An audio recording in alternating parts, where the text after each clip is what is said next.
buenas noches, sean ustedes bienvenidos a Palabra de Leuco. Vivimos días políticos por un lado, calientes con una cantidad de temas sumamente polémicos, y por el otro, una preocupación creciendo de parte de la sociedad respecto de qué será de nosotros, respecto de la pandemia, respecto de las vacunas que van a buscar a Rusia, la poca información que hay, las nuevas cepas que aparecen. Bueno, para tratar en profundidad este tema con alguien que sepa, vamos a hablar con el doctor Adolfo Rubinstein. Doctor, muy buenas noches y gracias por venir. Y todo el tema polémico, todo lo que tiene que ver con esta suerte de asalto al poder que ha hecho Cristina Fernández de Kirchner. ¿Qué pasa con Pablo Moyano, al que han absuelto en un fallo verdaderamente escandaloso? Y muchas cuestiones de la vida política actual y del momento. Está el diputado Fernando Iglesias. Gracias por estar aquí, Fernando. Muy buenas noches. Déjeme que le cuente dónde estoy parado desde el punto de vista editorial. Mire, creo que no tenemos que mirar para otro lado. No disimulemos la gravedad de lo que está pasando. No miremos para otro lado como hace Alberto en la foto en que Cristina está sacando la lengua. Ella saca la lengua y Alberto mira para otro lado. No miremos para otro lado. El cachetazo público y verbal de Cristina no fue para los ministros, fue para Alberto. La jefa del jefe de Estado dijo con toda claridad que los que tengan miedo o sean inútiles o vagos se tienen que ir del gobierno.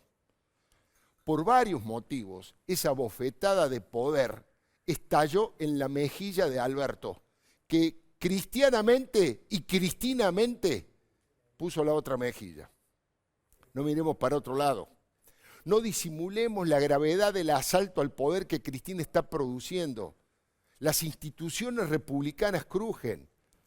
Mire, Cristina exhibió en el Estadio Único de La Plata un pliego de condiciones delante de la cúpula del oficialismo. Le reclamó a Alberto que deje de ser tibio, en línea con los insultos nunca contestados que le hizo el dictador chavista Diosdado Cabello al presidente de la Nación. Fue casi una intimación de desalojo de Cristina. Le pregunto a usted que está en su casa, ¿quién es el que designa y expulsa a los ministros? Alberto. ¿Quién es el que le da órdenes a los ministros? Alberto. Mire, el periodista Santiago Fioriti, un inteligente observador de la trastienda del gobierno, lo escribió este domingo en Clarín sin eufemismos. Ahí lo estamos viendo. Dijo que los talibanes del cristinismo aseguran que Cristina se contuvo y que al revés de lo que muchos piensan, estuvo demasiado moderada en sus críticas y que ojalá fueran solo ministros que tienen miedo o que no funcionan. Es el gobierno, es Alberto Fernández. Eso es lo que piensa, eso escribió Fioriti. Y la verdad, eso es lo que piensa Cristina. ¿Alguien tiene alguna duda? Cristina, en la intimidad del Instituto Patria, llama a Alberto el macho del off the record. Hay que darle la autoridad de haber generado ese concepto a Daniel Scioli, ¿no? Los machos del off the record. Es una forma de marcar que es un cobarde que no se anima a ir con todas las fuerzas contra la justicia y los medios que la persiguen a ella. ¿O alguien puede creer que la responsable de que la impunidad todavía no sea una realidad es una ministra como Marcela Lozardo, que no sabe, no contesta? ¿Será ella? ¿Marcela Lozardo será la próxima María Eugenia Bielsa? Mire, durante años fue la socia de Alberto en el estudio jurídico, es su mano derecha. Si se va Lozardo, sería como amputarle un brazo al presidente.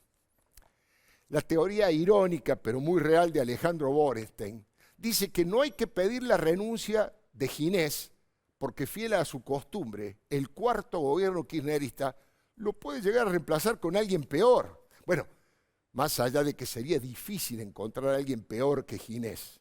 Lo cierto es que ese es el clima que flota en el oficialismo. Alberto no está pensando en sacarle tarjeta roja a Agustín Rossi ni a Juan Cabandier, que también son funcionarios que no funcionan. Pero ellos se sumaron al reclamo de los cristianistas, asegurando que en la Argentina hay presos políticos. Pese a que el presidente todavía, subrayo, insisto, en negrita, todavía el presidente no dijo lo mismo. Alberto sostiene que hay detenidos en forma arbitraria y que Cristina es una perseguida, pero aún no dijo que hay presos políticos. Es que sería como pegarse un tiro en un pie, reconocer que a un año de su gobierno hay encarcelados por sus ideas, porque esos son los presos políticos. La presión en realidad no es para que se vayan Cabandier o Agustín Rossi, es para que se vayan los albertistas y que ingresen lo que Cristina mande. Mire, no quiero exagerar, pero Cristina siempre juega a fondo. No creo que se anime a poner directamente al doctor Eugenio Zaffaroni como ministro de Justicia en lugar de Losardo. Pero, ¿quién le dice? Y Veraldi, ¿qué les parece Carlos Veraldi como ministro de Justicia en lugar de Marcela Losardo? O directamente que suban un escalón a Juan Martín Mena y listo. Esos sí que son cuadros eficientes y valientes, como quiere Cristina, para atropellar a la Corte Suprema y a cualquier juez o fiscal que se atreva a mirar con cierto nivel de sospecha a Cristina. Esta es una primera parte de esta nueva realidad política que se ha instalado desde el acto en el Estadio Único de La Plata hasta estos días. Le quiero preguntar al diputado Fernando Iglesias, bueno, su apreciación de esto. Hay muchos temas que vamos a seguir todavía, pero digo, esta relación, ¿hubo algo novedoso? ¿Algo se quebró? ¿Hubo algún cambio? ¿O es más o menos lo mismo, solamente que Cristina levantó un poco más la voz? Recordemos cómo empezó esto, Alfredo. Esto empezó con Alberto diciendo, haciendo una declaración pública en un medio, diciendo, estamos hablando antes de ser nominado, diciendo que él no quería que el peronismo repitiera sus viejos errores, el de Cámpora al gobierno, Perón al poder, y que por lo tanto Cristina tenía que ser candidata porque él no quería ver a un títere en la Casa Rosada y todo el poder en el departamentito de la Recoleta de Cristina. Bueno, de hecho, él instaló la palabra títere, que después se finalizó, ¿no? Una semana después, él era el títere feliz. Bueno, así empezó. Digo, porque si no, los argentinos parece que no tuviéramos memoria, como si pasaran cosas inesperadas, inauditas. Claro. Empezó así. ¿Cómo iba a terminar? Terminó como terminó. Me parece que esa foto es muy expresiva. Ella sin barbijo, el presidente con barbijo, sacando la lengua, el presidente con la cabeza gacha. Me parece que es una expresión muy clara del poder, de quién tiene el poder, y me parece que el mensaje no solamente es para Alberto, pero es sobre todo para Losardo. Es sobre todo para Losardo. Por lo que está, me parece, Cristina, viendo, es que el acuerdo que ella hizo con Alberto es: yo te pongo de presidente, pero vos me limpiás las causas, claro, sin romper el sistema. No está funcionando. No está funcionando porque Vudú le confirmaron confirmaron, los testimonios de los arrepentidos fueron confirmados. Ese es un punto decisivo. La constitucionalidad de la figura del arrepentido fue confirmada. Claro. Es decir, Cristina está empezando a ver que si no rompe el sistema, las causas siguen avanzando porque se caen de su propio peso, las pruebas son tan abrumadoras. Es imposible que un juez puede pasar con un juez, pero no todos los jueces la van a dar por sobreseída. Entonces está viendo, como dijo Luisito Delía, que es la boca de la veridad del kirchnerismo, si no cambiamos la Corte Suprema, Cristina va presa. Claro. Y creo que es lo que está viendo Cristina. Y por lo tanto, ahora se viene eso, un intento muy claro de ruptura del sistema y de aprete muy claro. Le está diciendo Alberto y a Losardo, o lo hacen ustedes o pasa a mayores. Es interesante, qué foto extraordinaria esta, ¿eh? Cómo resume la fotografía tantas cosas. Para mí es la foto del año. Desde el punto de vista de la política es una de las fotos del año. Doctor Rubinstein, hablando de política, le cuento a la gente que por ahí no lee las secciones políticas que usted no solamente es un hombre de la ciencia, es un hombre de la medicina, que ha sido ministro de Salud, sino también es un militante político de la Unión Cívica Radical. Acaban de conformar hace unos días un espacio dentro del radicalismo interesante, donde está Jesús Rodríguez, donde está Luis Brandoni, donde está Ricardo Gilavedra, creo, que usted también integra. Bueno, en ese carácter de militante político del radicalismo, ¿qué es lo que le parece de lo que ha ocurrido más grave, donde habría que poner la lupa respecto sobre todo de la calidad institucional y del tiempo que se viene, doctor? Nosotros tenemos un régimen hiperpresidencialista, con lo cual el hecho de que haya dos cabezas que son más que evidentes en este momento, lo que genera es un ruido ensordecedor que trastoca, digamos, todas las instituciones políticas y todos los poderes del Estado. Y yo creo que ese es el mayor problema que está teniendo el gobierno y el presidente Alberto Fernández. La realidad es que, digamos, todo esto oscurece, opaca y, digamos, obstaculiza cualquier tipo de iniciativa porque hay una doble agenda. Hay, por un lado, pareciera que hay una agenda presidencial y por otro lado una agenda vicepresidencial, pero la agenda vicepresidencial claramente es mucho más potente, mucho más poderosa, tiene muchísima mayor intensidad que la agenda presidencial y eso realmente lo que hace es debilitar, esmerilar la imagen del presidente y me parece que eso para un régimen hiperpresidencialista es gravísimo. Ahora vamos a hablar, por supuesto, vamos a aprovechar que está el doctor Rubinstein y vamos a hablar del tema de la pandemia, de la vacuna y de todas las últimas novedades, inquietudes y preocupaciones que hay. Ahora, respecto a estos posibles cambios de gabinete, que seguramente se van a demorar unos días, lo digo casi con ironía, no es que estoy haciendo un anticipo ni que tenga una primicia, pero ¿cómo le suena Carlos Raimundi en lugar de Felipe Solá, por ejemplo? Vamos directamente. ¿Y Alicia Castro en lugar de Felipe Solá? Bueno, por algo están proponiendo que Venezuela, repudiada mundialmente por su terrorismo de Estado, por sus crímenes de lesa humanidad, están reclamando que vuelva al Mercosur. En todos lados se sacan de encima a Venezuela porque es un país que tiene dirigentes, dictadores manchados en sangre, con sus manos manchadas en sangre. Acá proponen que vuelva al Mercosur. Mire, Alicia Castro es la que expresa con mayor rigurosidad la política exterior de Cristina, aunque no lo crea. Las relaciones carnales con el chavismo de Maduro y el concubinato con la Rusia de Vladimir Putin. Su apellido ayuda a marcar la tendencia, yo le llamo el castrismo fashion de Alicia, la zarina, el castrismo fashion. ¿Sabe por qué? Alicia comparte con Cristina no solamente la ideología jurásica y la defensa de esos violadores seriales de los derechos humanos, como son Maduro y Putin. También comparten Alicia y Cristina la opción por los perfumes, las joyas, las carteras carísimas y los lugares chetos y elegantes para vivir. Ahora, que sea fashion el castrismo de Alicia no significa que tenga menos intensidad su estalinismo. Va a quedar en la historia del autoritarismo argentino su denuncia a un funcionario que tuvo la osadía contrarrevolucionaria de no aplaudir a Cristina. Mire, por ahora castigos en la Siberia, como era en la era soviética, todavía no hay. En estas pampas todavía. Pero la ex sindicalista y azafata con un tuit puso en la parrilla a Juan Pablo Biondi. Fíjese, ahí está. Lo mandó al frente por ser un inútil en su gestión de comunicación oficial y porque se quedó de brazos cruzados cuando hablaba a Cristina. Ahí tengo unos compañeros que han visto el video completo y en realidad no es que no aplaudió, se demoró en aplaudir. Está con los brazos cruzados y cuando ve que lo toman las cámaras, Biondi al final aplaude, pero aplaudió tarde. Hay que tener timing para aplaudir también y ser revolucionario. Es más, creo que habría que escribir una columna respecto de los aplausos de clase, según la clase social, porque hay aplausos proletarios y hay aplausos oligarcas. Un aplauso en el Colón, por ejemplo, ¿tiene el mismo valor que un aplauso en La Matanza para Alicia Castro? ¿Y sabe cómo Alicia se sumó al hashtag vayan a buscar otro laburo? En la foto que veíamos recién, Biondi está señalado con un marcador rojo. Está marcado.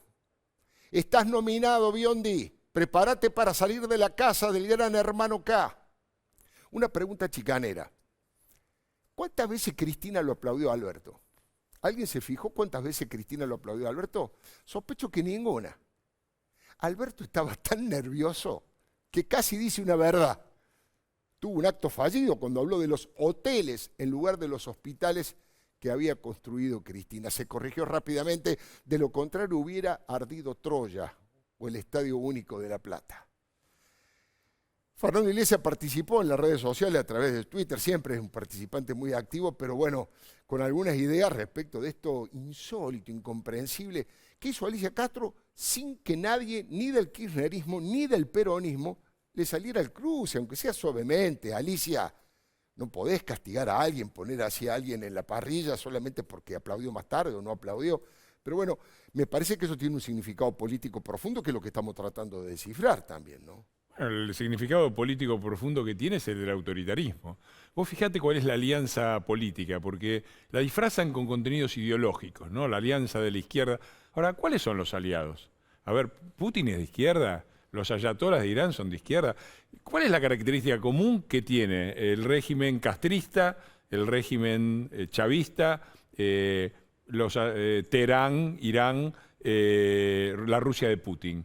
Son de izquierda, digo, no hay- el punto en común es el autoritarismo, es la persecución. Y esto de que utilicen el aplausómetro, los que tienen nuestra edad se acordarán del aplausómetro de Silvio Soldán, Sí. pero que lo usen en modo estalinista, me parece que muestra lo que son. Hoy, mira, te cuento una pequeña infidencia. Tuvimos una reunión de las comisiones que están tratando, porque se viene el tema de la reforma de la fórmula jubilatoria, y hoy nos sorprendió a todos los diputados de la oposición un pedido de los diputados del oficialismo de que mañana ellos tenían que irse rápido a la provincia y que iban a estar hasta las 2 nada más, que cómo era que aprovecháramos la sesión de hoy para hablar y que no habláramos mañana. El nivel de locura, ¿no? Y me acuerdo justamente, viene a cuento también del tema del chavismo, porque, por ejemplo, le hice recordar a Heller que todavía estamos esperando que Eduardo Valdés, presidente de la Comisión de Relaciones Exteriores, termine el cuarto intermedio. Llamó a un cuarto intermedio de la comisión Sí. sin fijar cuándo se reanudaba, cosa que es completamente antirreglamentaria, porque vos das un cuarto intermedio por cinco Claro. minutos, Queda por media agendado hora, cuando se comienza. por 3 días, por una semana, pero tenés que... No lo puso. ¿Sabés cuál era el tema en tratamiento? No. Era una felicitación al canciller Solá por haber condenado en la ONU, cuando lo hizo, a la dictadura sangrienta de Venezuela. Nosotros presentamos un proyecto de ley para felicitar al canciller Solá. Y el oficialismo, que no puede ni siquiera felicitar a su propio canciller porque se enoja la reina Cleopatra de Tolosa, levantó sin poner fecha de esto. Bueno, ese es el nivel de autoritarismo, de manejo de las cosas que tienen estos muchachos. Y se les sale encima que lo disfracen de una supuesta izquierda revolucionaria, que me vengan a contar cuál es el elemento de izquierda progresista, socialmente progresista que tiene las dictaduras teocráticas de Irán y la dictadura de Putin. Me parece una vergüenza. Lo que los une a ellos es el autoritarismo, es lo único a lo que ellos miran. Sí, el combate a la libertad, el combate a los derechos, a la diversidad sexual y a tantas cosas. ¿Cómo? Son, como decía don Raúl Alfonsín, son populismos. Y el populismo no es ni derecha ni de izquierda. Son autoritarios, oportunistas, acomodaticios, y esa es la lógica que tienen, amigo, enemigo. No hay ningún signo ideológico, menos ahora. Tal vez lo hubiera en la década del 40, pero ahora ya no existe más. Ahora, hablando ya de que usted habla de populismo respecto de Rusia, la vacuna, ¿puede un populismo zarista, si se quiere calificar, puede producir realmente una vacuna? De hecho, tienen avances en lo científico y en lo tecnológico que tampoco uno lo va a desconocer. ¿Qué valor usted le está dando ahora, doctor, a la vacuna de Rusia, que en estos momentos el avión de aerolíneas está yendo allá, más allá de la épica que están haciendo los comunicadores kirchneristas, que es increíble, el carreteo de la gloria, van a la búsqueda de la vacuna, pero más allá de eso, desde el punto de vista científico, ¿cuál es el valor que usted le da a esta vacuna que estaría llegando en 40 horas, en 38 horas? En principio, el problema que se ha suscitado con la vacuna, con esta Sputnik 5, tiene que ver con la poca transparencia en la comunicación. Y yo creo que ese es un problema serio. No, hasta ahora lo que conocemos de la vacuna es un informe de prensa del Instituto Gamaleya, donde se reporta la eficacia y la seguridad de los cortes preliminares de la fase 3, que es la fase más avanzada de investigación clínica. Pero no conocemos tampoco, y por eso ha surgido todo este sainete, este vodevil con respecto a si está o no aprobada para los mayores de 60, en qué grupos poblacionales, si los diabéticos pueden o no recibirla. Tiene que ver con que esos resultados no están consolidados y no han sido abiertos por grupo poblacional, por grupo de riesgo, etcétera. Todavía no hay ninguna publicación científica, lo cual en este momento es un tema, porque en realidad lo que uno quisiera ver, tanto las autoridades regulatorias como la comunidad científica, como el público en general, son publicaciones donde estén los datos que se puedan chequear adecuadamente. Dicho esto, Rusia tiene una larga trayectoria en la ciencia, no hay ninguna razón para dudar de la seriedad del Instituto Gamaleya. Yo creo que los resultados que reportan son reales, de hecho son consistentes con todas las vacunas, esos niveles de eficacia en principio, y no hay ninguna razón para pensar que va a ser menos efectiva que otras vacunas. Pero es cierto que se ha generado una épica que tiene mucho que ver con el uso político, que lo empezó Rusia hace, no sé, 3, 4 meses cuando anunció, antes de siquiera comenzar el ensayo clínico en fase 3, que había una vacuna eficaz, etcétera, y que ya se iban a vacunar, y que se subió a ese colectivo el gobierno argentino. Me parece que eso fue un error, porque lo que generó es de algo que puede ser, yo creo, una contribución muy importante de la ciencia rusa al mundo, generó sospechas, suspicacias, desconfianza y erosión en la confianza del público sobre la importancia de la vacunación. Porque yo nunca vi en mi vida que se cuestionara una vacuna por su origen. Claro, claro. Y esto ha ocurrido ahora por varias razones.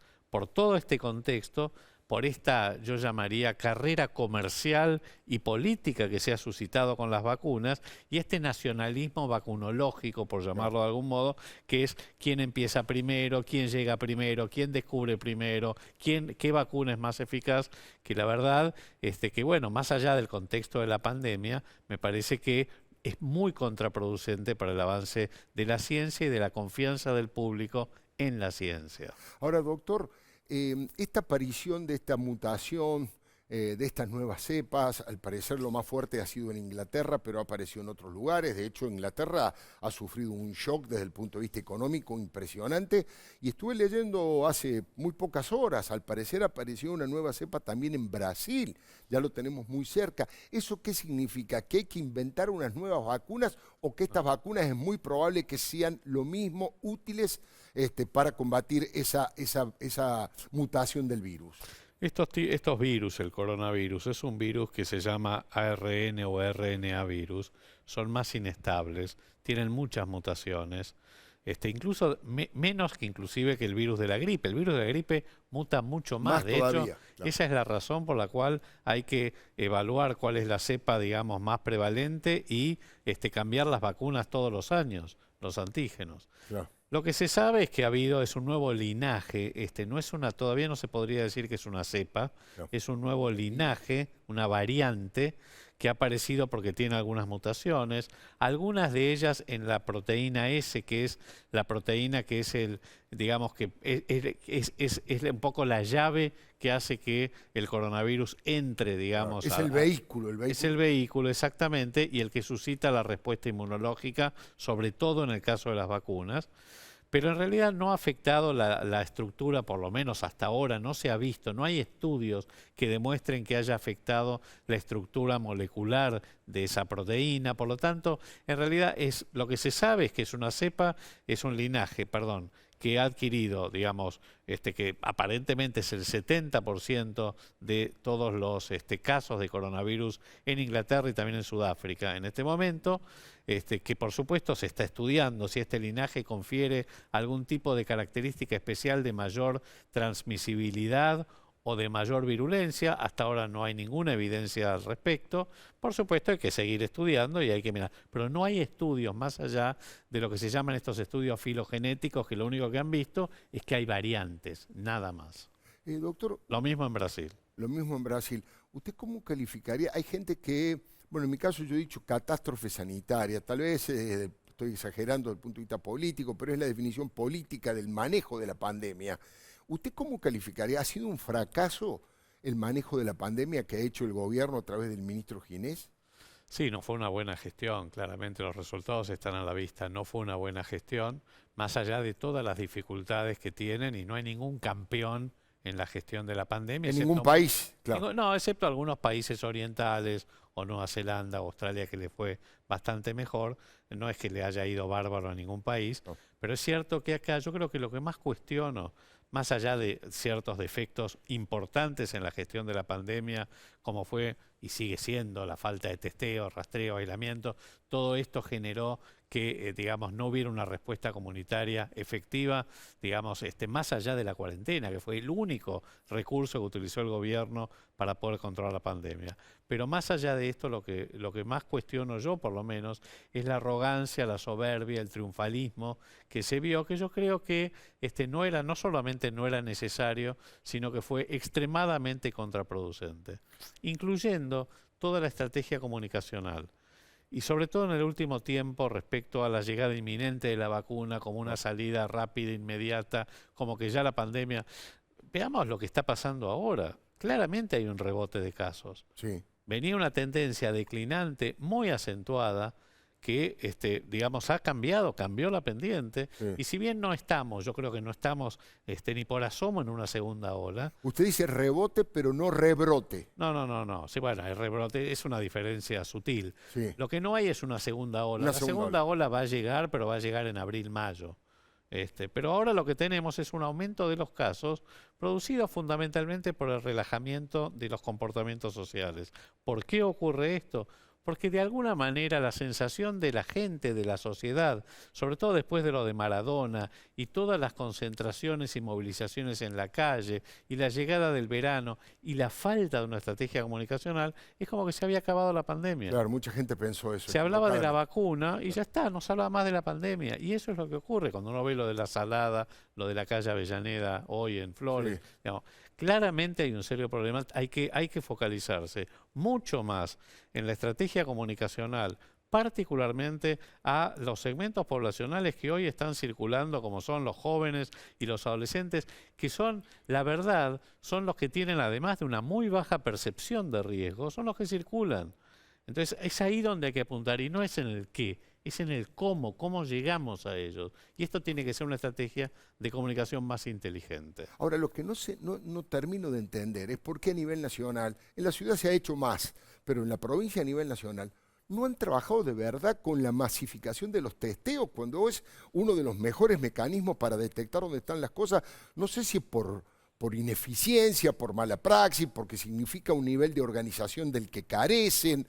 ¿Cuál es el motivo por el que no testean como corresponde? Bueno, hay claramente, digamos, no se ha tomado eso como una estrategia verdaderamente para mitigar la expansión de la epidemia desde la perspectiva nacional. Esto es algo que debió haber encarado el Ministerio de Salud de la Nación, pero como una estrategia nacional, más allá de las características de cada distrito.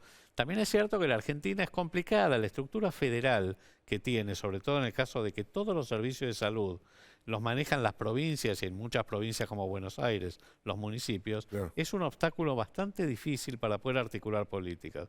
Pero lo que no hubo es una clara señal de que esta era la estrategia prioritaria para controlar la expansión de la epidemia. Una vez que se logró con la cuarentena temprana aplanar un poco la curva y ganar tiempo para preparar mejor el sistema de salud. Claro, porque instalaron lo del tapaboca o del barbijo, se instaló lo del distanciamiento, se instaló lo del alcohol en gel, pero lo del testeo no han terminado nunca de mostrarlo como una herramienta realmente con el valor que tiene. Bueno, y es lo que claramente, digamos, puede permitir controlar. Por supuesto que cuando tenemos una altísima circulación viral, el testeo tiene menor rédito sanitario. No. Pero sobre todo cuando empiezan a bajar los casos, como pasó ahora, y lo que está pasando en este momento, la respuesta comunitaria es fundamental para poder controlar este rebrote que claramente está existiendo. Seguimos con el análisis político. Mire, respecto a todo lo que pasó en La Plata, Alberto, Cristina, el tema de Alicia Castro denunciando a Juan Pablo Biondi, la reacción más dura que yo he visto, por lo menos, fue la de Juan José Campanella. A través de un tweet escribió: aplaudan, ahí lo estamos viendo, aunque no estén de acuerdo, la reina es la reina y ustedes son los zánganos, si es posible de rodillas y lamiendo los zapatos. Fuerte, ¿eh? Alicia, digo, la del castrismo fashion, También chocó en Twitter con Diego Cabot y demostró cuál es el verdadero interés de Alicia y de Cristina. Lo acusó a Diego Cabot de confundir fotocopias con cuadernos y periodismo con operaciones. Es increíble la subordinación que Cristina impone a su tropa y la negación extrema que le genera. Cabot es un colega prestigioso que reveló con lujo de detalles, luego confirmados, el robo del siglo, el colosal plan sistemático de sobreprecios, coimas, lavado y enriquecimiento ilícito de los Kirchner. Hay cientos de pruebas documentales, testimonios de empresarios y funcionarios muy cercanos a Cristina, que confesaron los delitos. Son delitos de lesa indignidad. Cabot le contestó con rigurosidad a Alicia Castro. Le dijo, usted no leyó su propio texto, difícilmente lea una causa penal para no argumentar falsedades. Bueno, game over, ¿no?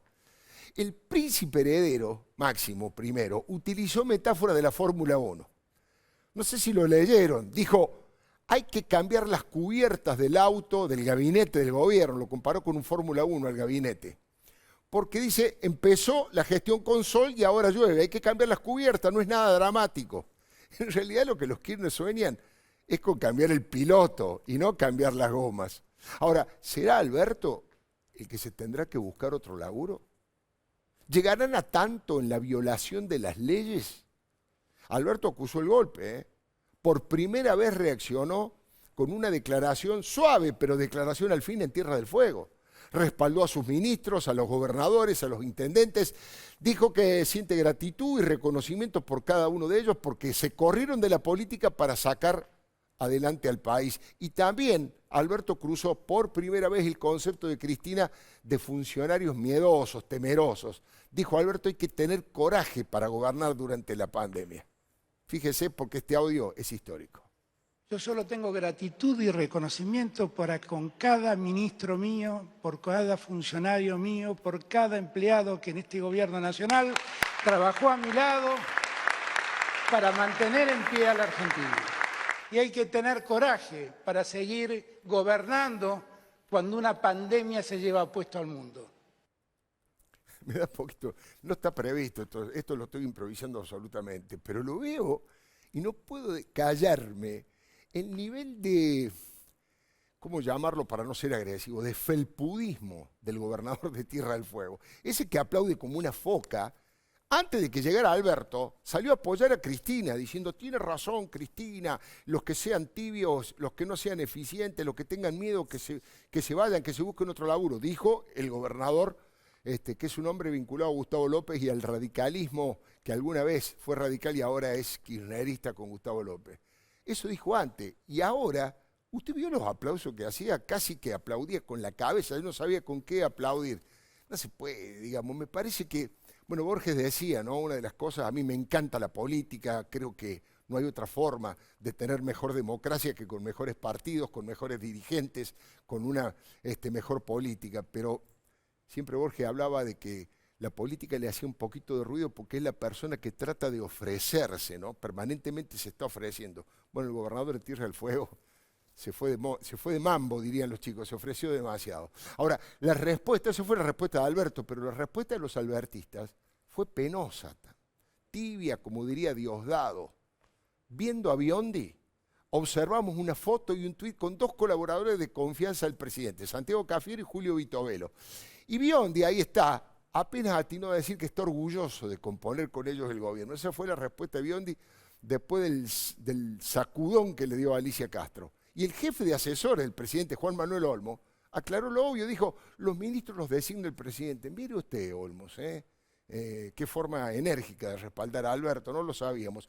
Y eso le llevó toda la energía defensiva del presidente. Ellos siguieron la lógica del propio Alberto en el escenario, al lado de Cristina. Está bien, seguramente sorprendido, a lo mejor sorprendido, solamente atinó a decir como un chico de los mandados. Yo hice lo que me mandaste, Cristina. El primer mandatario es mandado por la vice y encima la vice no está conforme y se queja porque Alberto no hizo lo que ella le mandó. ¿Se cortó la cadena de mandos? Después Alberto dijo que nada iba a romper la amistad que tiene con Cristina. Mire, la amistad es una relación horizontal, de mutuo afecto y entre pares. La sumisión es verticalismo vengativo y ocurre de arriba hacia abajo. Le pregunto, ¿Alberto y Cristina son amigos o enemigos? ¿Ella es la que manda en el país o es la jefa de la oposición? Y finalmente el presidente quiso explicar lo inexplicable. Dijo por una radio kirchnerista, si hablo con Cristina dicen que soy un títere. Y si no hablo dicen que hay una crisis institucional y que estamos peleados. Frente a esas palabras, el diputado Fernando Iglesias, aquí presente, fue muy gracioso en Twitter, escribió exactamente, nada más, eso, exactamente. Bueno, mire, lo que no le perdonan, el que no le perdona es su histórico amigo y asesor Eduardo Duhalde. Parece que le gusta que lo maltraten. Esto no es ninguneo, es directamente atacar al presidente, dijo Duhalde. Fue una falta de respeto absoluta de Cristina. Y antes Duhalde había sido muy cruel, muy inquietante. A Alberto le está pasando lo mismo que a Fernando de la Rúa, que no escuchaba, que estaba groggy. Incluso el propio Duhalde se puso como ejemplo de quedar groggy frente al estrés de gobernar en situaciones extremas. Creo que el presidente, mi impresión, solo impresión, está groggy. El presidente no contesta, como estuvo de la Rúa en un tiempo, como estuvo Duhalde cuando gobernaba. En un momento estaba yo no conteste. Son tantos los problemas y tantos impactos psíquicos que recibe un presidente, que llega un momento que, bueno, tiene que buscar ayuda. Los que dicen que Cristina todavía, lo que Cristina todavía no pueden decir, y esto le voy a preguntar a Adolfo Rubinstein y a Fernando Iglesias, plantean 3 exigencias básicas. Todos los que han hablado, los que juegan fuerte. El indulto para todos y todas, la designación de un jefe de todos los fiscales con camiseta de Cristina y el control absoluto y militante de la Corte Suprema de Justicia. El problema es que no está claro de qué manera se puede llevar adelante semejante salvajada antidemocrática sin romper el sistema tal como lo conocemos. Por ejemplo, sería un escándalo nacional e internacional, pero el indulto puede ser para los condenados, Amado Vudú, Milagro Sala, por ejemplo, pero no para Cristina, que sufre 8 juicios orales por la corrupción en marcha, embargos por más de 12.000 millones de pesos, hijos procesados por lavado de dinero y empresas familiares intervenidas. Y aquí le pregunto yo al diputado Fernando Iglesias, ¿cómo cree que van a resolver este tema? Porque más o menos dentro del sistema no le dan los números, no tiene los 2/3 necesarios. ¿De qué manera van a avanzar con esto? ¿Usted cree que es posible que Alberto Fernández, por ejemplo, indulte a Amado Vudú y a Milagro Sala? Yo creo que todo es posible y siempre tiendo a pensar lo peor de ellos y siempre me quedo corto. Y bueno, yo tengo un proyecto de ley que lo he planteado sobre tablas para que se trate de... para que los indultos no puedan aplicarse en el caso de delitos de corrupción, que se asimilen a los delitos de lesa humanidad, sobre los cuales no puede haber indulto, porque hoy una buena noticia es la confirmación de la prisión de debido por el crimen horrendo de Once, y me parece que pone eso muy en claro, porque esos delitos de corrupción que causan la muerte de argentinos, recordemos que el kirchnerismo inauguró la época de las tragedias y de las masacres de Estado, con Once, con La Plata, con episodios, bueno, Cromañón de antes. Pero me parece que los indultos no pueden ser, no deben ser aplicados cuando hay delitos de corrupción. Y en ese sentido creo que está amparado constitucionalmente, contrariamente a una objeción que me presentó la doctora Camaño, porque tampoco los delitos de lesa humanidad se pueden indultar. Primera cosa. Segunda cosa, yo creo que ellos van a romper el sistema. Y me parece que una de las formas es claramente bajar la designación del procurador de la Nación, es decir, el jefe de los fiscales, que va a tener un rol preponderante en el nuevo sistema, por mayoría simple. ¿Por qué? No solamente porque les va a permitir designar ellos a quien quieran sin acuerdo de la oposición, sino además porque lo van a tener agarrado con la mayoría. ¿Pero alcanza con eso? ¿A Cristina le alcanza con eso para limpiar todas sus causas? Yo creo que a Cristina no le alcanza nada. lo único que le alcanza es la continuidad en el poder. Eso me parece que es lo que ella está viendo. Por eso yo alerté desde el principio que el tema de la reforma judicial no era solamente para una reforma de la Corte Suprema y de los tribunales federales, también, obviamente, pero un centro neurálgico de la reforma es el control de la justicia electoral. Hay que poner los ojos arriba de la justicia electoral. Porque cuando se llegan a niveles de corrupción como los de Cristina y a causas probadas como las de Cristina, la única forma de evitar ir presa es mantener el poder, mantenerse en el gobierno rompiendo lo que haya que romper. Entonces, por lo que van seguramente es la justicia electoral. Ya vemos que están perfilando al juez no recuerdo el nombre, de Ramos Mersul, Padilla. y a Ramos Padilla. Hay dos. Daniel Bejas en la Comisión Nacional Electoral, que el tucumano que ha sido apoderado del PJ, primer tema, y el segundo tema es Alejo Ramos Padilla como juez electoral de la provincia de Buenos Aires, nada menos. Por eso van. Son dos personas sobre las que hay que tener una lupa muy grande, porque bueno, ya están Ahora, designadas prácticamente. Imaginemos si vamos a las elecciones con el Correo Central controlado por la Cámpora y una justicia electoral que ante cualquier protesta de la oposición diga siga, siga. Bueno, ese es el proyecto, la continuidad. Otra vez vuelve el tema de la reforma constitucional y de Cristina Eterna.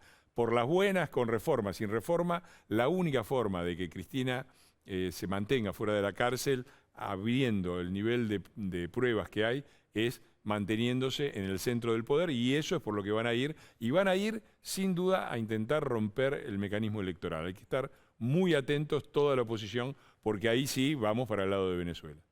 Doctor Rubinstein, y desde el radicalismo, desde Juntos por el Cambio, ¿cómo cree que se puede evitar eso? ¿De qué manera puede actuar la oposición para evitar que rompan el sistema, que digamos, no respeten la división de poderes y que avancen con esta cuestión, este proyecto autoritario?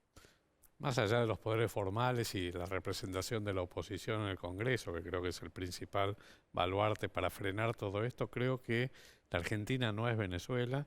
La Argentina tiene una sociedad que se ha movilizado por estas causas, lo cual es bastante sorprendente. Se ha movilizado por la institucionalidad, por, digamos, el mantenimiento de la calidad institucional, por la justicia, y yo no creo que la sociedad argentina tolere esto. Yo creo que habría, como ya pasó en otras oportunidades, una profunda movilización que frenaría como se ha frenado antes.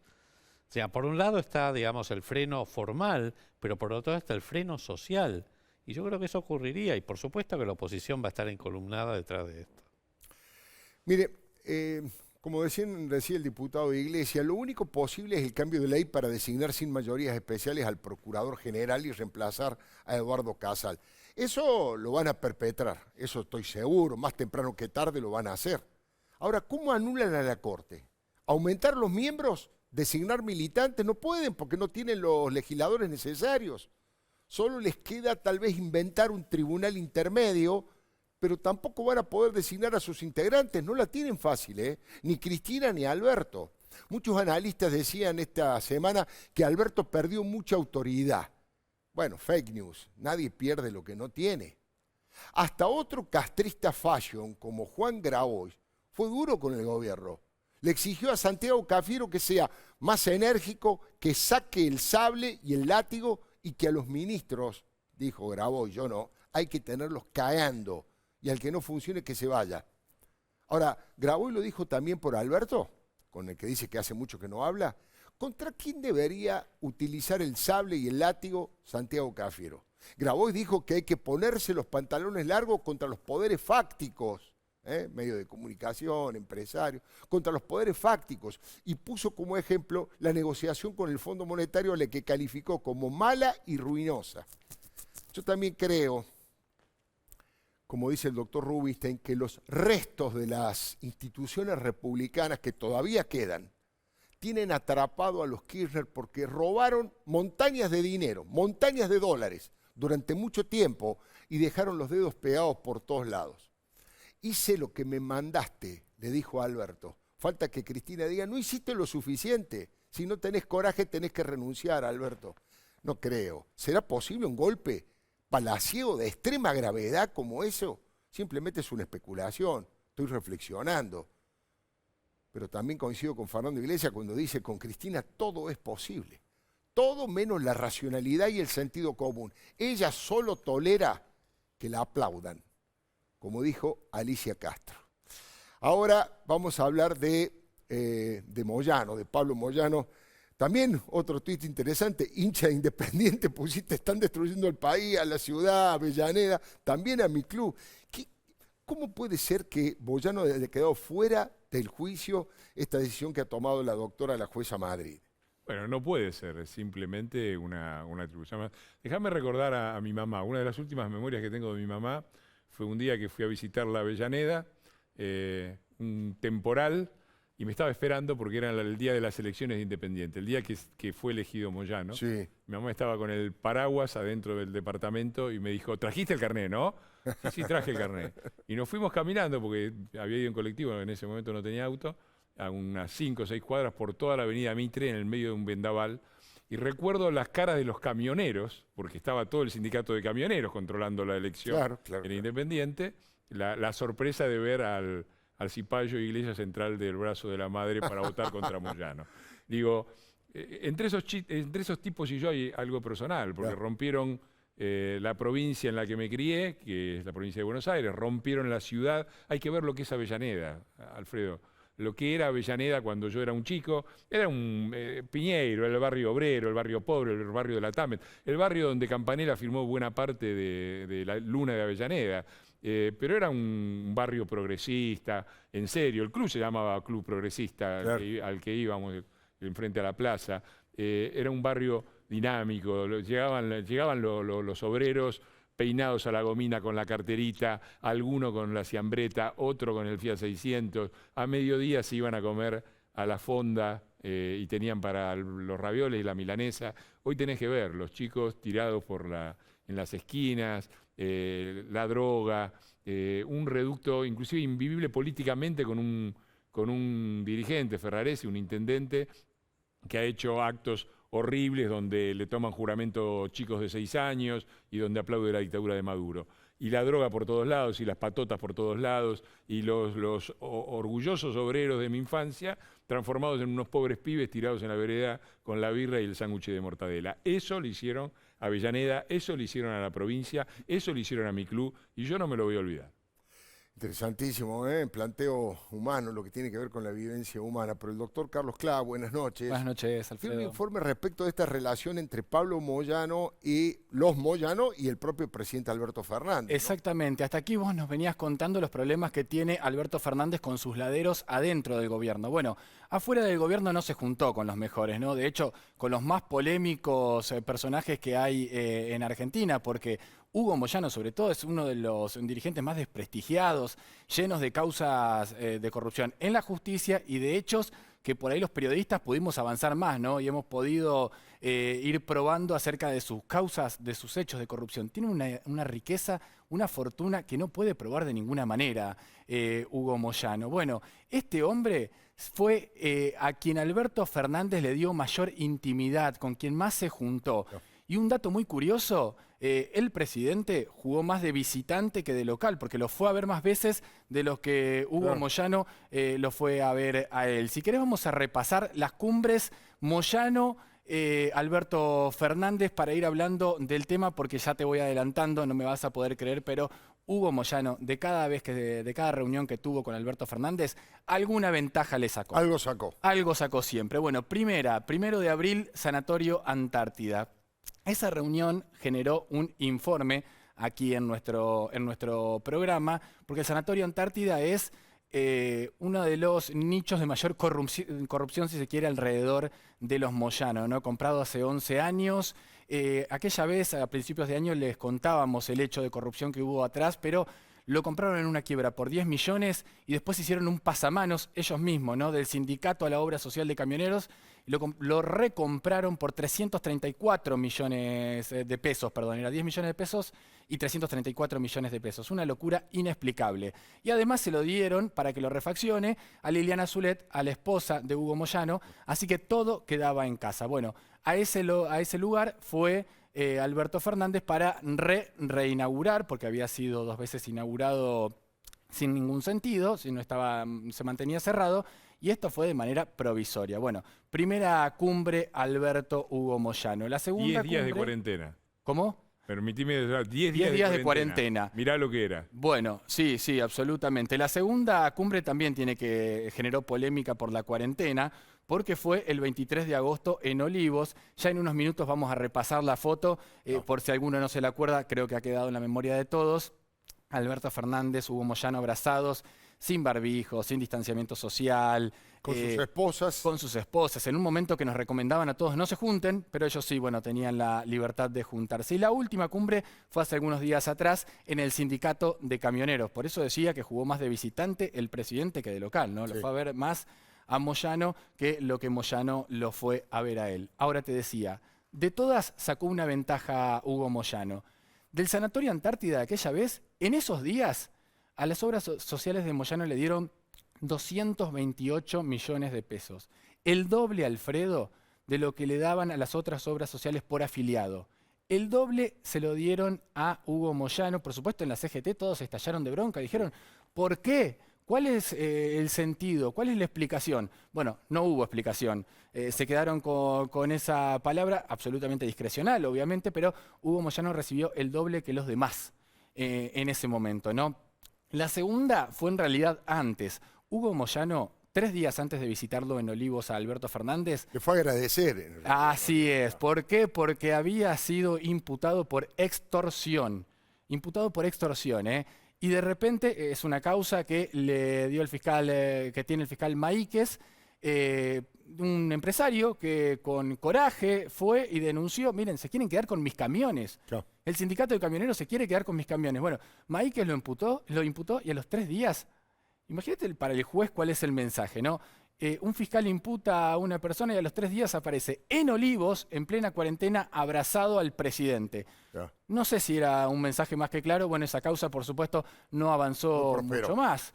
Y el tercer encuentro, bueno, justamente es de lo que vamos a hablar dentro de unos minutos, pero tiene que ver, por supuesto, con la causa independiente, asociación ilícita. Se salvó el hijo, fue sobreseído, fue absuelto de esa causa. Vos en unos minutos vas a hacer un comentario más político, pero te quiero agregar un dato que tiene que ver con lo jurídico, que tiene que ver con lo judicial. Es muy difícil que una causa cambie tanto de rumbo. El fiscal Escalera decía, mira, tengo un montón de evidencia, tengo arrepentidos. Claro. Arrepentidos solos, en muchas causas ya sirven para elevar a juicio oral. Él decía, tengo arrepentidos, tengo un montón de elementos.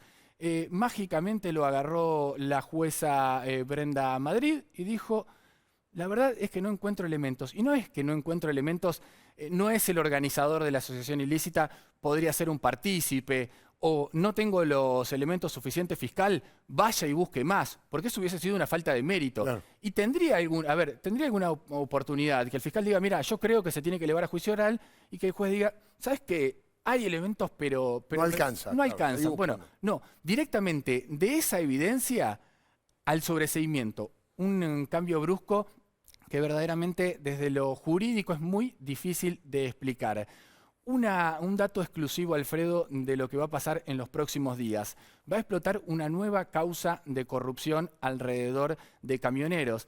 Verdaderamente yo no sé cuánto los va a preocupar porque quizás es una mancha más al tigre, ¿no? Evidentemente para ellos por ahí no es tan preocupante, pero la justicia está buscando, y de hecho dicen que tienen bastante probado, un esquema en el cual sacaban afiliados con cartas documentos truchas, sacaban afiliados de otros sindicatos y los afiliaban a camioneros.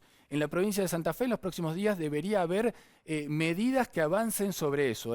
Afiliados que de repente se enteraban que no pertenecían más al sindicato donde estaban y estaban afiliados a camioneros. Claro, todo a través de OCA. Así que tenían todo el sistema armado con una estructura para sacar afiliados de un sindicato X y llevarlos a camioneros. Vos sabés que cada afiliado también es dinero, ¿no? Con lo cual... Claro, por supuesto, ese era el objetivo. Exactamente, con lo cual, mientras más afiliados tenés, más dinero te corresponde, y creo que por ahí iba entonces esta causa que en los próximos días debería tener novedades. Bueno, yo te doy una primicia a vos también, un anticipo a vos, justamente de tu provincia de Santa Fe. El responsable del sindicato de camioneros de Santa Fe no es del mismo palo de Hugo Moyano, tampoco es un señor que trabaja en la diplomacia, juega fuerte, es camionero, le puso el pecho varias veces a Moyano lo enfrentó y está dispuesto a avanzar para tomar distancia de Moyano e ir generando otras condiciones en el sindicato de camioneros. De hecho, ha hecho declaraciones diciendo que ellos quieren que Mercado Libre vaya a Santa Fe, porque genera trabajo, genera condiciones de trabajo muy buenas, mientras los moyanistas lo bloquean. Bueno, muchísimas gracias. ¿Cómo es esto? ¿Cómo puede ser que la educación la maneje Baradel, que los aviones lo maneje Pablo Viró y que, bueno, el transporte público y hasta la justicia parece que la maneja Moyano? Y Galperín en Uruguay. Y Galperín en Uruguay. Ese es el país. Ese es el país. Un país donde, bueno, es el producto final de un esquema sindical nacido en la década del 40 sobre la base de la Carta del Laboro de Mussolini. Así de sencillo. Y esto... y reafirmado en su poder por otra dictadura, la de Onganía, que tuvo cuando asumió, cuando volteó al gobierno honestísimo de Ilía, tuvo el apoyo de Perón, que dijo que hubiera hecho cualquier cosa para acabar con la corrupción de Ilía, ¿no? Claro. Ilía que terminó en Córdoba atendiendo... Una panadería, en una panadería de un amigo, en Cruz del Eje. Y todos, la Tacone y toda la plana mayor de las 62 organizaciones peronistas, asistiendo a la asunción de Onganía, que le dio las obras sociales, que son el núcleo del poder. Entonces yo creo que hay una reforma pendiente en todo lo que tiene que ver con los sindicatos, se tiene que acabar la afiliación obligatoria, tiene que haber representación de las minorías. Yo tengo proyecto de ley, hay otro del diputado de la Madrid, hay muchos proyectos de ley. Creo que una de las grandes tragedias de este país ha sido la ley Mucci, que no saliera por un par de votos la ley Mucci. Me permito recordar que fueron decisivos los votos del Movimiento Popular Neuquino en aquel momento. Bueno, hablando de obra social, lo tenemos al doctor Rubinstein. ¿Cómo es? ¿Qué debería? No le digo que critiquemos cómo funciona actualmente. ¿Qué tipo de sistema debería funcionar en la Argentina mejor para que no haya corrupción, para que los afiliados tengan una buena atención, nadie sea desestimado? ¿De qué manera usted, por ejemplo, propondría solucionar eso, doctor?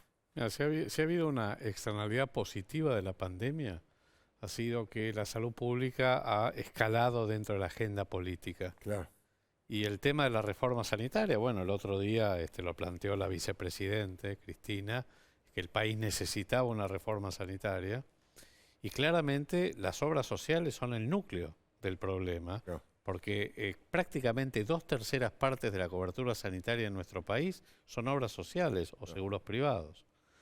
El tema de las obras sociales es que están extremadamente fragmentadas, existen más de 300 obras sociales, de las cuales por lo menos 2/3 partes son inviables desde el punto de vista prestacional y financiero.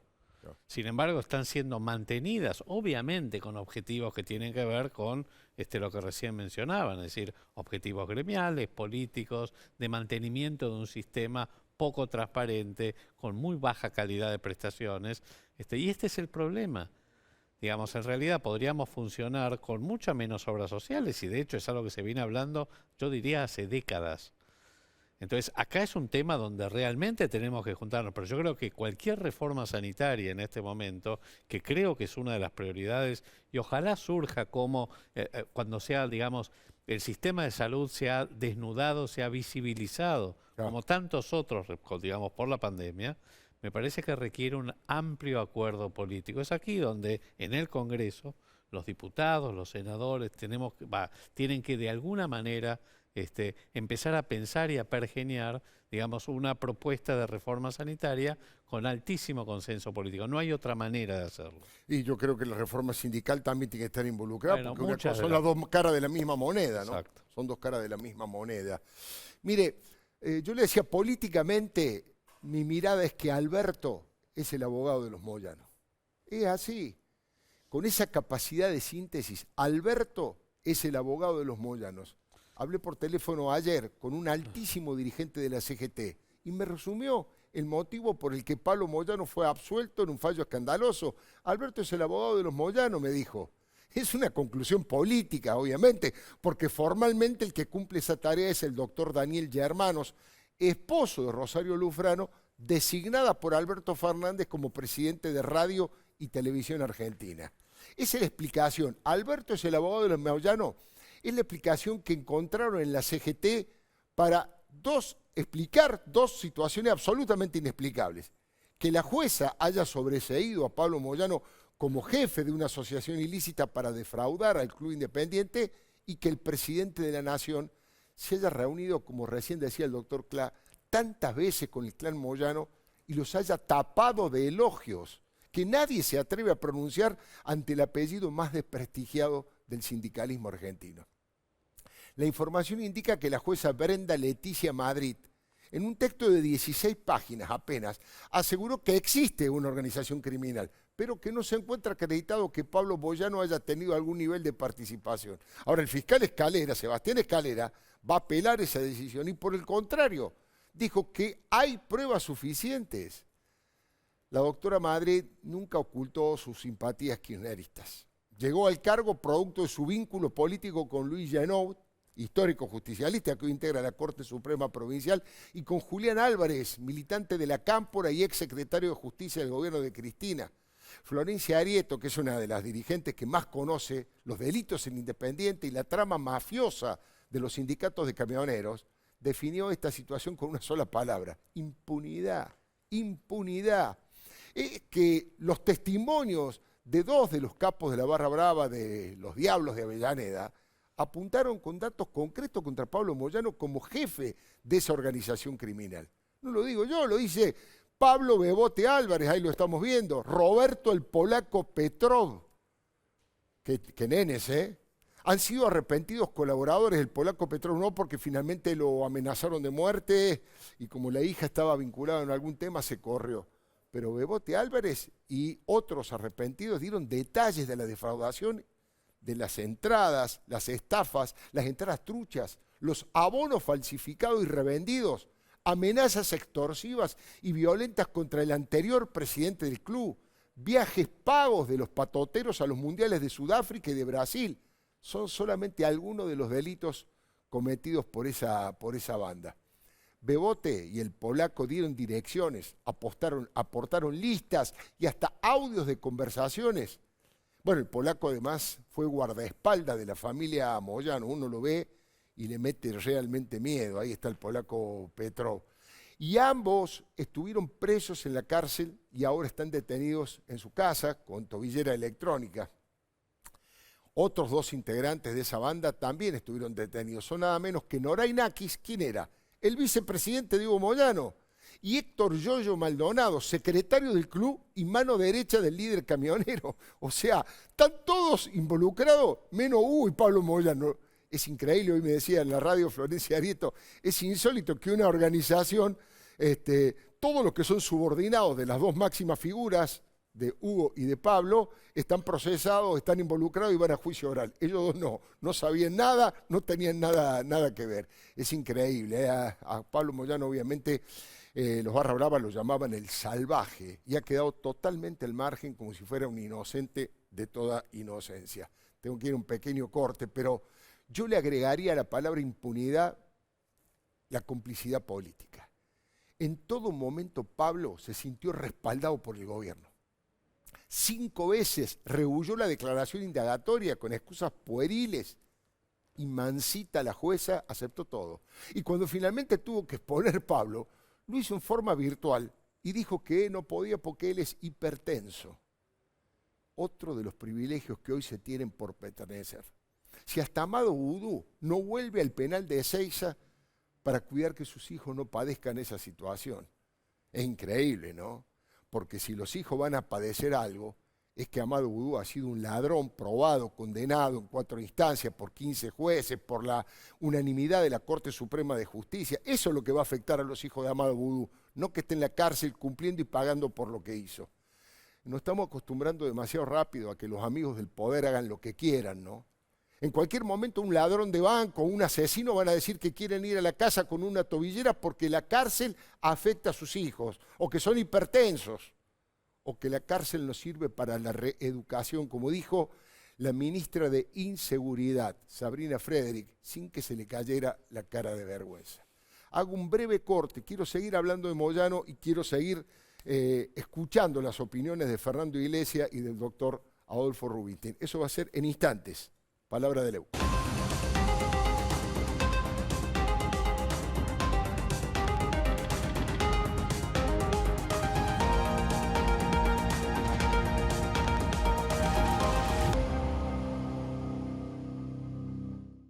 casa está hecha con esfuerzo y dice mucho de vos. Tu infancia, los festejos, los recuerdos, los momentos inolvidables. Tu casa es el lugar al que siempre querés volver. Tu casa es tu lugar en el mundo para ser feliz. Tu casa está por venir. Tu hogar comienza con Adrián Mercado.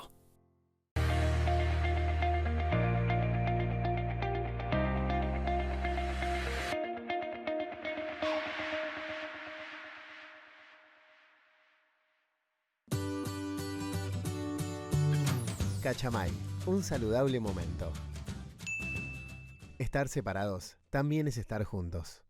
La Segunda Seguros te trae soluciones para vos. Las soluciones digitales que te hacen todo más fácil. Con NetVoz podés llevar y gestionar tus seguros en el celular. La Segunda Seguros. Combinamos lo mejor de la tecnología con lo mejor de las personas. Porque lo primero sos vos.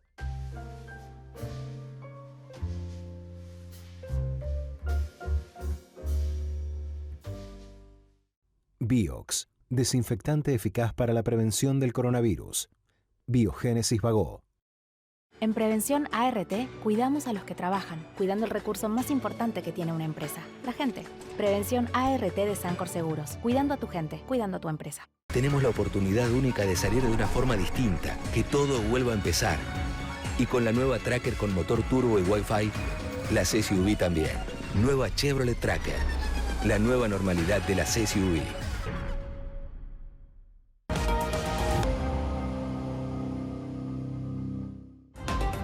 Queríamos mostrarle esa suerte de concubinato político de Alberto como abogado de los Moyano, ¿no?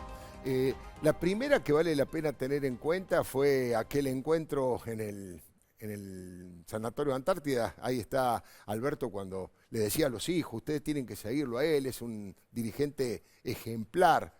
Casi que lo comparó con una mezcla de Nelson Mandela y Favaloro. Pero la interesante es la foto en Olivos, la que se tomaron en Olivos. Ahí está la foto de familia, los dos matrimonios, los Fernández y los Moyano, con Jero, el hijo de Moyano, el más joven. Dicen que juega muy bien al fútbol, muy bien al fútbol. Después, obviamente, cuando Alberto dice gracias a Dios, tuvimos a los Moyano, y es una preocupación de mi parte porque, ¿por qué metió a Dios en este tema, Alberto Fernández? Algunos dicen que es la relación que tienen los Moyano con el Vaticano. Les quiero mostrar algunas fotos cuando Marcelo Sánchez Orondo, que es la mano derecha del Papa Francisco en todo el sentido de la palabra derecha, ¿no? Ahí está. Hicieron un congreso sobre la mafia, sobre las mafias, en el sindicato de camioneros. Por suerte el cartel aclaraba que era en contra de las mafias. Ahí lo estamos viendo.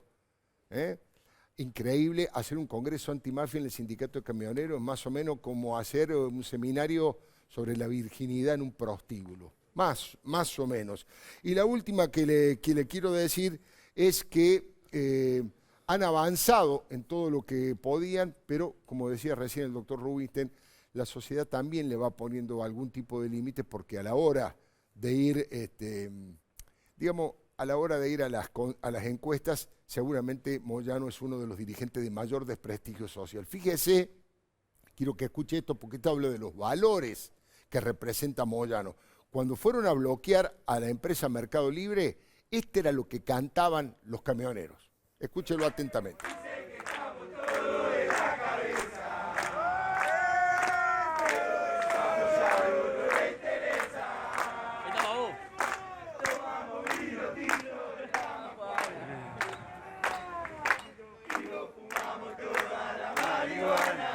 Estos son los valores, ¿no? Se manifiestan orgullosos de los puñetazos, de las patadas del vino y de la marihuana, que es el vino que toman en Damajuana.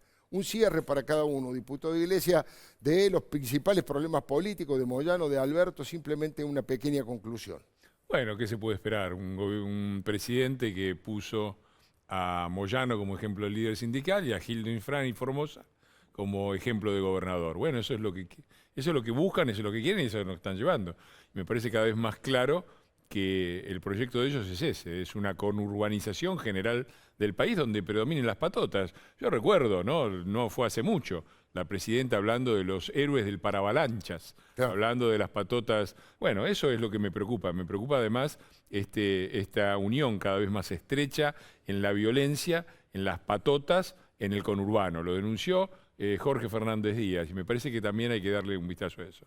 Y un cierre de año tremendo, tremendo, porque lo que arrancó con la nos reíamos de Suecia y hoy resulta que Chile tiene 84 millones de vacunas para 20 millones de habitantes, Brasil anda por las 300 millones de vacunas, México por las 200 millones de vacunas, y estos están haciendo la ridiculez de ir con un avión de pasajeros a buscar 300.000 dosis de una vacuna que, con todo respeto por la opinión del doctor con respecto a la seriedad rusa, yo creo en la seriedad del laboratorio, pero no creo en la seriedad de Putin, ni creo que la Argentina tenga sistemas institucionales para corroborarlo. Así estamos, a la deriva en lo sanitario, con un impacto económico que duplica el de Chile y el de Brasil, en un gobierno que están peleados todos con todos. Verdaderamente un fin de año muy triste. Muy triste. Doctor, también una conclusión.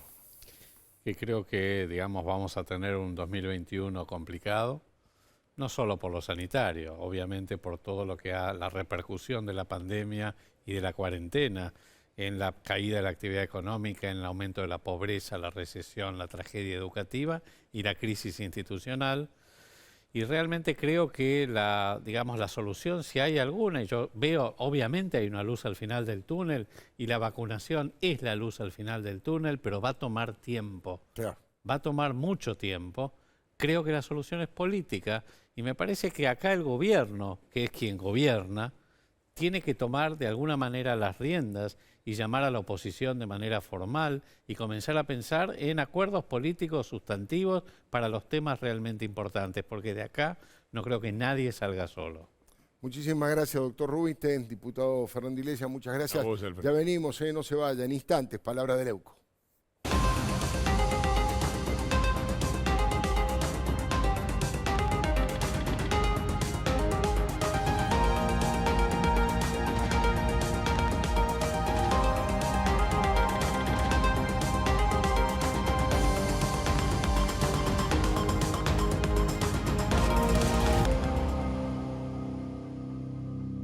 Ahora con Adrián Mercado es posible participar de un espacio virtual en el que compradores y vendedores optimizan distancias y tiempos. Escanea el código QR e ingresá a las mejores opciones para renovar y comprar activos.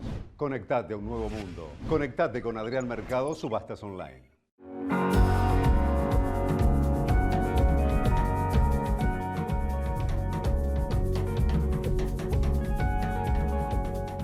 Si estuviste en contacto con un caso positivo de coronavirus, hacete el test.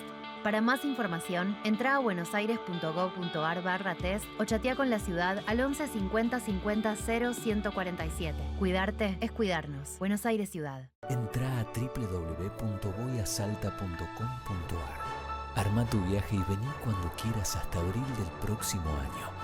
Compra hoy, viaja mañana. Salta, tan linda que enamora. Cualquier cosa que necesites.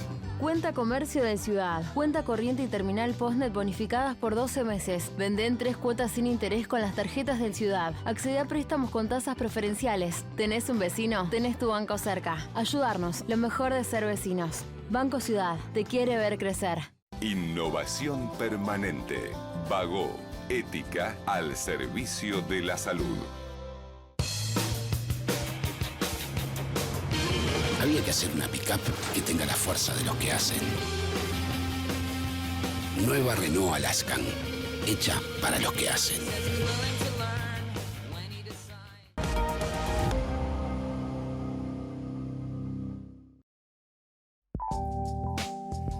Permítame que haga un brindis. La Navidad es sinónimo de varias cosas. Primero, en lo cotidiano de la reunión familiar, de los abrazos, de las bromas, del acercamiento de los amigos más íntimos y de la familia. Y segundo, la Navidad es la expresión más pura del nacimiento. Y es eso lo que deseo para todos ustedes. Es eso lo que deseo para todos nosotros.